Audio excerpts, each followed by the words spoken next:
Olá, meu nome é Ana Clara e esse vídeo inaugura a série destinada ao estudo e compreensão da matéria Legislação Rural. Bora lá?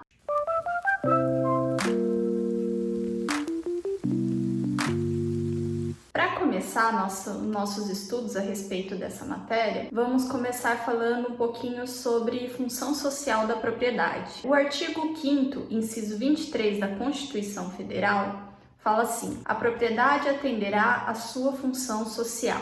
O artigo 170 da Constituição Federal também, por sua vez, fala que a ordem econômica fundada na valorização do trabalho humano, na livre iniciativa, tem por fim assegurar a todos a existência digna conforme os ditames da justiça social, observados os seguintes princípios. Inciso 3. Função social da propriedade. Ok, e daí vocês vão me perguntar, mas afinal de contas, o que é função social da propriedade? Função social da propriedade é uma condição ao direito de propriedade, sendo que ela determina que a propriedade urbana ou rural deverá, além de servir os interesses do proprietário, servir os interesses da sociedade, ou seja, ela vai impor limites ao direito de propriedade de cada indivíduo, a fim de evitar que esse direito de propriedade cause algum prejuízo, algum dano à coletividade, ao bem coletivo, ao bem social. Vale observar que os critérios de obediência à função social da propriedade, eles variam de acordo com o tipo de propriedade, se urbano ou rural, e estão dispostos em alguns outros artigos diferentes. Por exemplo, o Estatuto da Função Social da Propriedade Urbana,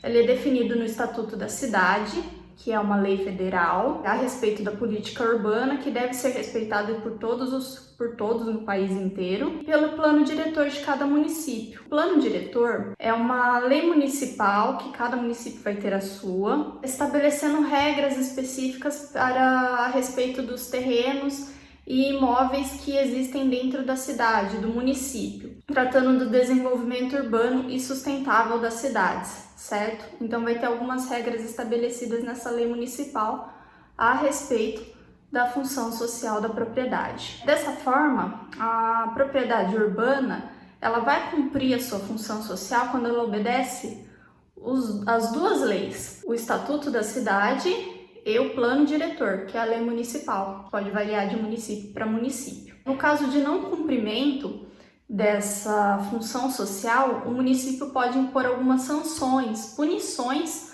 aos proprietários desses terrenos, desses imóveis, certo? Sendo que a punição mais grave é a desapropriação. Geralmente, a punição aplicada é um aumento do percentual do IPTU sobre o imóvel. Esse percentual que a gente tem do IPTU, a gente chama ele de alíquota. Tanto que vocês podem reparar, por exemplo, que ao olhar o carnê de IPTU de um terreno, às vezes o valor que está lá contido é maior do que o valor que você paga sobre o de IPTU de uma casa, por exemplo. Isso acontece por quê? Porque o terreno está há muito tempo sem uma destinação adequada, sem cumprir sua função social.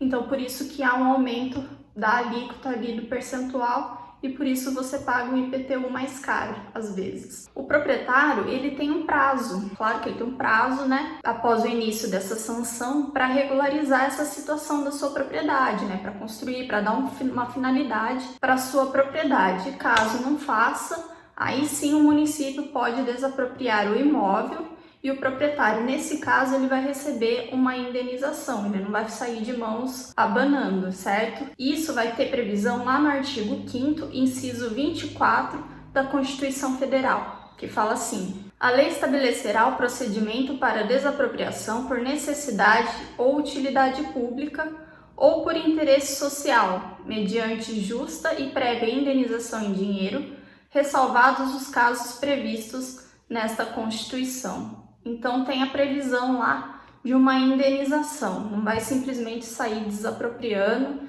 e o proprietário ficar de mão vazia e o ente público acabar se enriquecendo em cima disso. Isso a gente está falando, é claro, nos casos de imóveis urbanos. No caso de imóveis rurais, a função da propriedade rural ela vai estar estabelecida lá no Estatuto da Terra, que é uma lei federal também. De acordo com esse estatuto, a propriedade ela cumpre a sua função social quando ela é explorada de maneira sustentável e utiliza adequadamente os recursos naturais e obedece, respeita a legislação trabalhista. Essas mesmas regrinhas contidas lá no Estatuto da Terra, elas também estão estabelecidas no artigo 186 da Constituição Federal. Então vale dar uma olhadinha nesse artigo lá também. Fica a dica para vocês. No caso de não cumprimento dessa função social da propriedade rural, também pode ocorrer a desapropriação da terra e a redistribuição dessa terra para fins de reforma agrária. Isso está previsto lá no artigo 184 da Constituição Federal, que fala assim: compete à União desapropriar por interesse social, para fins de reforma agrária, o imóvel rural que não esteja cumprindo sua função social, mediante prévia e justa indenização em títulos da dívida agrária, com cláusula de preservação do valor real, resgatáveis no prazo de até 20 anos a partir do segundo ano de sua emissão e cuja sua utilização será definida em lei. Nossa, deu um bug aí? Espera lá que eu vou explicar. Se ficar determinado que o imóvel ele será desapropriado para os fins de reforma agrária, o responsável por fazer essa desapropriação será a União, o governo federal. E ele vai fazer essa desapropriação mediante título de dívida agrária, que é uma espécie de título de crédito, que tem uma cláusula de preservação de valor real. O que é isso? Está escrito ali no finalzinho que eu só posso resgatar o valor desse título de crédito a partir do segundo ano de sua emissão e tem o prazo de até 20 anos para resgatar. Aí, então, a cláusula de preservação do valor real, ela serve como uma atualização monetária, como uma atualização do valor da terra. Então, quando eu for resgatar o valor do meu título agrário, ele vai estar atualizado de acordo com quanto vale a terra. Eu não vou perder dinheiro, certo? Se eu desapropriou minha terra em 2010 e ela valia X e eu só posso resgatar o valor em 2012 e a terra passou a valer 2x, eu vou resgatar o valor de 2x, certo? Então é para isso que serve a cláusula de preservação do valor real. E no finalzinho ainda fala assim: cuja sua utilização será definida em lei. Significa que a lei que vai estabelecer como se dará essa desapropriação, ela vai falar se esse título de dívida agrária ele poderá ser transmitido para outra pessoa, se eu vou poder negociar, se eu vou poder vender, né, assim como as pessoas vendem precatórios, né, se eu vou poder vender título de dívida agrária também. Isso tudo será estabelecido na lei de desapropriação lá, quando for ocorrer essa desapropriação da terra.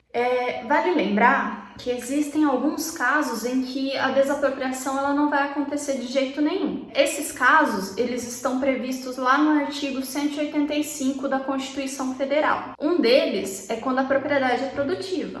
Afinal de contas, se a propriedade está produzindo, não tem por que eu desapropriar, né?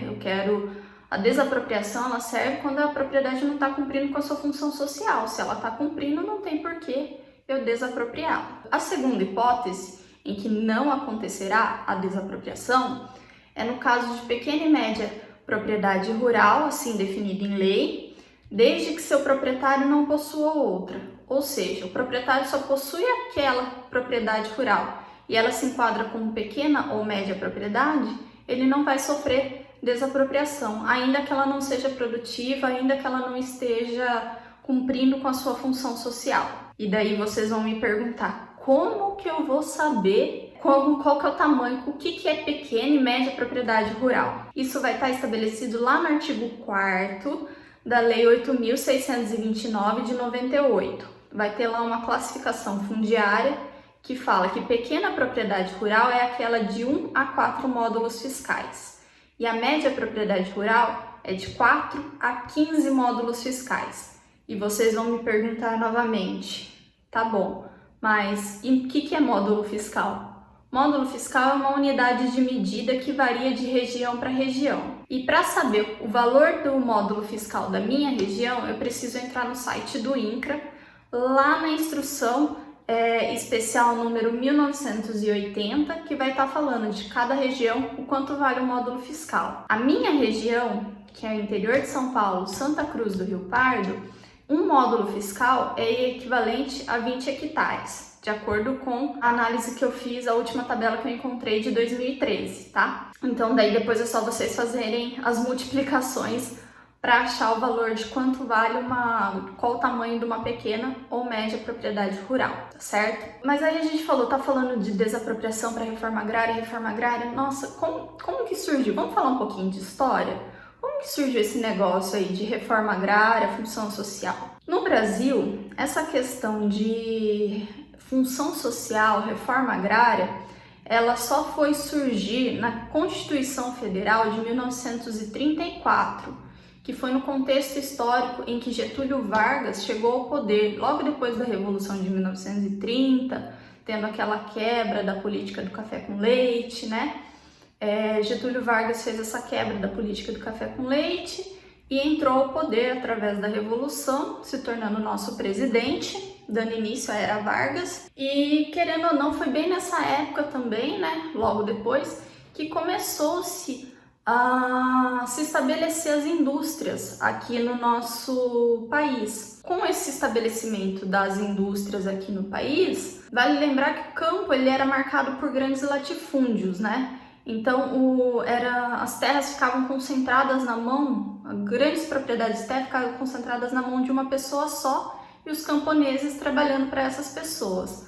Com o estabelecimento dessas indústrias aqui no nosso país, os camponeses viram a possibilidade de vir para a cidade trabalhar nessas indústrias e talvez buscar uma condição de vida melhor. Acontece que ao chegar na cidade, né, a cidade não teve capacidade de absorver essa grande mão de obra que veio do campo querendo trabalhar.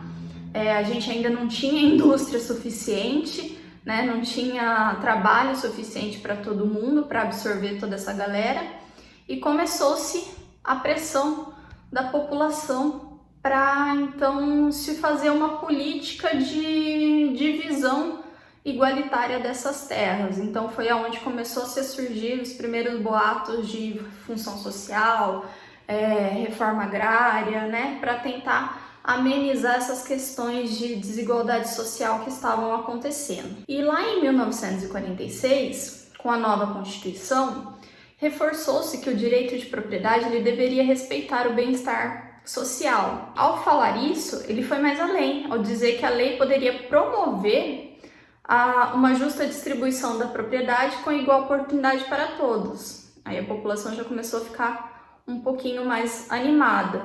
E além disso, essa mesma ementa da Constituição estabeleceu ainda a desapropriação como instrumento para a efetivação da reforma agrária. Então foi a primeira vez que surgiu essa questão da desapropriação para efetivar a reforma agrária. Desapropriação para os casos das propriedades que não estivessem cumprindo com a função social, é claro. Acontece que na época essa ideia não saiu do papel, né? E mesmo com o Plano Nacional de Reforma Agrária sendo lançado lá em 1966, ainda continuou tudo na mesma coisa. Os ares só começaram a mudar em 1970, com a criação do INCRA, Instituto Nacional de Colonização e Reforma Agrária, que daí o INCRA passou a ser o grande responsável pela implementação da reforma agrária no nosso país. Foi aí então que começou a se movimentar essa questão da reforma agrária e a buscar essa distribuição mais igualitária, a tentar se efetivar essas normas de aplicação de desapropriação para as propriedades que não estavam cumprindo com sua função social. Se a gente for reparar bem nessa problemática toda, se a gente olhar bem, basta a gente ver um exemplo.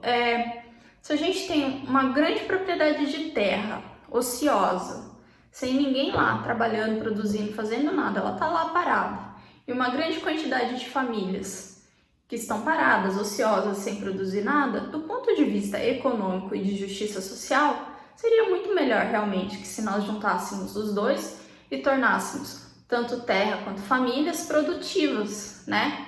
Isso do ponto de vista econômico e social seria maravilhoso. Então, o que a gente precisa entender? Embora a nossa Constituição ela adote vários mecanismos para melhorar essa questão da realidade, da injustiça social, da má distribuição de terra, da pobreza e tudo mais, a realidade brasileira ela ainda não está longe da perfeição, né? Então a gente precisa entender que a função social é um dos mecanismos que parte do entendimento de que a lei deve prezar pelo bem coletivo e pelos interesses da sociedade, o que às vezes pode significar se contrapor ao interesse individual, ao interesse do proprietário. É para isso que serve o princípio da função social da propriedade, certo? Embora muitos aí às vezes se revoltem com esse princípio. Eu espero que vocês tenham conseguido entender a matéria. Se vocês gostaram dessa aula, deixem o seu joinha aí, comentem, deixem o seu e-mail, o seu contato, que eu mando o material escrito dessa aula para vocês. E se inscrevam no meu canal para poderem assistir às aulas futuras. E um grande beijo para vocês!